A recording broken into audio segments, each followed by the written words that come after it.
क्रिया की बातों में आपका स्वागत है।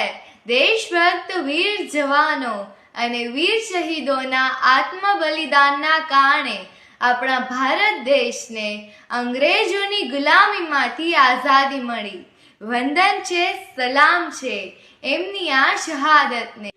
પરંતુ આ આઝાદી બાદ દેશ અને દેશવાસીઓએ ભ્રષ્ટાચારીઓ, અપરાધીઓ, પોતાની જ ભક્તિ કરાવનારાઓ અને સત્તા લાલચુએ પોતાની જ તે જંજીરોમાં જકડી લીધા છે।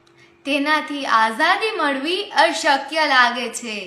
એક સમય એવો હતો કે દેશ માટે પોતાના જીવનની આહુતિ આપવા અસંખ્ય લોકો તૈયાર હતા અને આજના સમયમાં માત્ર પોતાની માટે પણ લડવાની તાકાત લોકોમાં રહી નથી।